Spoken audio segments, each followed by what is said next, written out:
Hello, everyone, and welcome to Baker McKenzie's Labor and Employment video chat series, The Employer Report. The Employer Report is our series of chats focused on hot topics in the workplace. This is where you'll hear quick practical tips from Baker's employment attorneys on today's most pressing issues for employers as we navigate the new normal. My name is Autumn Sharp, and I'm a knowledge lawyer in Baker McKenzie's Chicago office. Today, I'm joined by my colleagues, Blair Robinson and Paul Evans, both employment partners in Baker's New York office. Political tensions have been high for some time now and hit an all-time high last week when the Capitol building in Washington, D.C. was stormed. If you add in different perspectives on the pandemic and the Black Lives Matter movement, political discussion is bound to make its way into the workplace. I'm going to chat with Blair and Paul today about what employers can do to try to keep a calm, cooperative workplace, even with the stress of the current political climate. With that, let's go to Blair. I just mentioned the storming of the Capitol building, and though President Trump has said there will be a peaceful transition of power, many are nervous about what may happen when Joe Biden is inaugurated on January 20th. Also, we now know there will be a transition of power in the Senate, with the Georgia Senate runoffs going to the Democrats. Politics seems to be top of mind for everyone right now, and it may be hard for employees to keep political talk out of the workplace. What should employers be concerned about if employees are coming to work and getting into serious discussions about their political convictions? Thanks, Autumn. So certainly politics are front of mind for everyone. And I think things that employers should be focused on if individuals are coming to the workplace and having those what have been some very divisive conversations are, what's the impact on the ability to get the job done? Certainly if those discussions are divisive in nature, it can impact your ability to have a productive workplace environment. It could impact the ability to have, good morale among your employees. And then sort of on the other end of the continuum, if the conversation is divisive and of such a nature, employees may feel as though they're being harassed or discriminated against, which of course are things that that employers are looking to avoid any way they can. Great, thanks so much, Blair. Now, Paul, this next question is for you. Do employers have any limitations to restricting political speech in the workplace? What about outside of the workplace? Where can employers get into trouble for trying to restrict their employees' political speech? Yeah, thanks, Autumn. It's a good question. I want to distinguish between private and public sector employees here. Private sector employees, as many probably know, have First Amendment rights with regard to their speech in the workplace. And so as long as they are speaking as private citizens and not in their official capacity and are speaking involving matters of public concern, they are protected by the First Amendment from adverse action by their employer. There has been, there's always a fine line as to what constitutes a matter of public concern. It certainly is anything that relates to political or community or social issues and the kind of topics that you've already talked about, Autumn. Be it the surge on the Capitol or the election or Black Lives Matter would all constitute matters of public concern. However, employers, even in the public sector, are permitted to limit speech to the extent that it causes a disruption to the efficient operation of the workplace. So there will always be determinations that employers need to make in that context. Turning to the private sector, it's a different situation. There's no general federal right to free speech in the private sector workplace. And so because the US Constitution is generally concerned with actions the government takes against citizens and not what in regard to the First Amendment, private employers have more leeway here. And for that reason, private employers are more able to restrict the speech of their workforce. That said, there are potential pitfalls for private employers as well and guardrails. The primary among those under federal law is the National Labor Relations Act.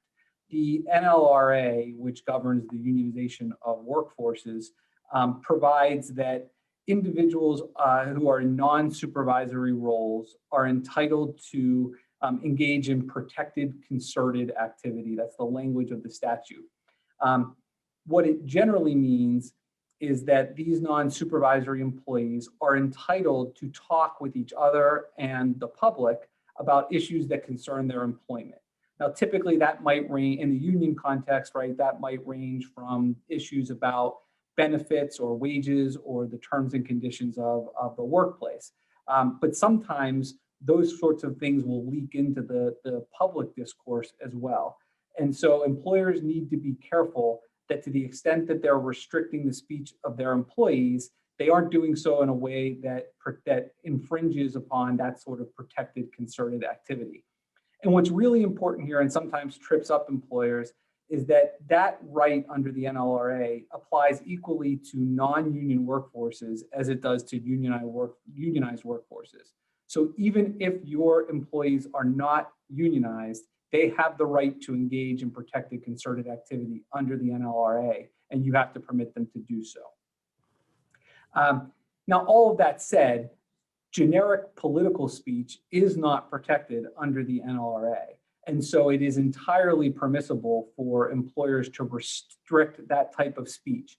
Traditionally, we will see those sorts of restrictions in limiting or precluding the handouts for political candidates or political causes, limiting solicitation for social issues and other issues in the workplace. Those sorts of restrictions are all permitted by the NLRA. But what an employer really needs to be careful about is making sure that their employees' speech, if it does in fact touch upon the terms and conditions of their employment, that it is not infringed upon. And for some employers, that will be a very close call, depending upon the industry the employer is in and how much their business coincides with some of these political issues of the day. The other potential pitfall for a private sector employee will be state laws that can engage in further restrictions on an employer's right to limit political speech in the workplace. As one really prominent example, Connecticut has a statute that essentially provides free speech rights to private sector employees. And so in the state of Connecticut, there are very strict limitations on what sort of speech an employer can restrict at the workplace. And it's much more akin to a public sector employee in other states. Well, thanks, Paul. Sounds like there's a lot there. And I have one more question for you along these lines. Employers may not have such a hard time keeping an eye on their employees' political speech when they're actually in the brick and mortar workplace or on video calls, as the case may be. But employees often communicate and keep in touch with one another on social media, especially now when so many employees who are used to seeing each other at the office are working remotely. There have been several situations where employees have gotten into arguments over Facebook or Twitter over their political stances, or have even made negative statements about the company if they feel the company doesn't align with their political views. What can employers do to try to avoid this? So I think most importantly, employers need to have a written social media policy. They need to have a policy that highlights for their employees what is and is not permissible on social media. Some of the elements of those policies are obvious and will be uniform for most employers. Most companies will restrict their employees' ability to make disparaging comments about the company itself or the company's products or services on social media. That's a fairly common provision. There are other provisions that may vary from company to company depending upon the workforce and what the company's trying to accomplish. But by and large, you will want to make sure that your employees understand, and especially to the extent that they have any association with the employer as part of their social media account. So if their Twitter account identifies their place of work, if their Facebook page identifies that they're affiliated with the employer, that the employees understand that there are going to be restrictions on their speech and there can be repercussions for their actions taken in that capacity. The other thing an employer will really want to do in a social media policy is reinforce its anti-harassment policies, its anti-bullying policies. and make sure that employees understand that those policies, which maybe they think about within the brick and mortar context or even on Zoom calls with colleagues, apply equally when they're having conversations with their colleagues over Twitter or Facebook or elsewise. So it's really important that an employer set out those ground rules, have it in an employee handbook or otherwise distributed to employees, and that they're enforced in a consistent manner. Now, that said, there are restrictions on what an employer can do. And most prominently, there are a lot of laws in a number of states that will preclude an employer from gaining access to an employee's otherwise private social media content for the purpose of engaging in oversight.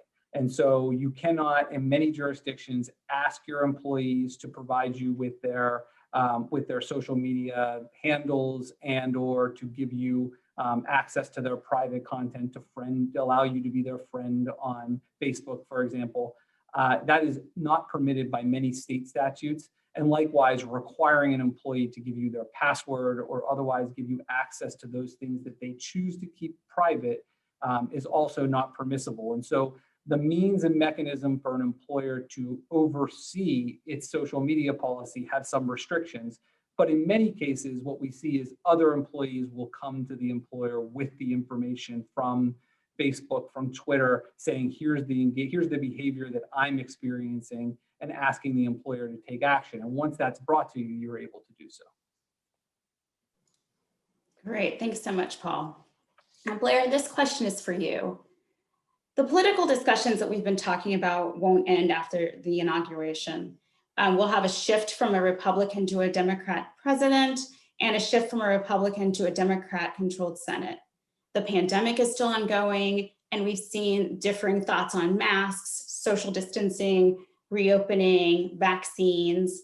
And sometimes these discussions do trend along party lines. And the Black Lives Matter movement that increased in intensity over the summer is still prominent today. These are all likely to generate political speech. What can employers do to rein in political discussion that could be disruptive to the workplace?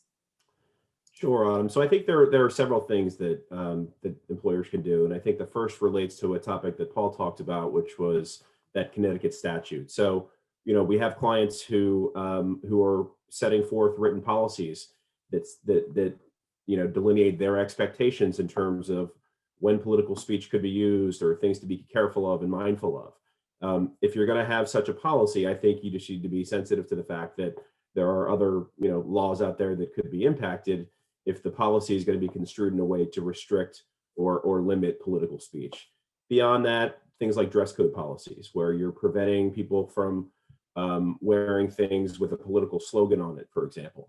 Other policies that many of our clients have are non-solicitation during work hours policies, where you are restricting employees' ability to solicitate other employees for whatever their various causes are that they're interested in.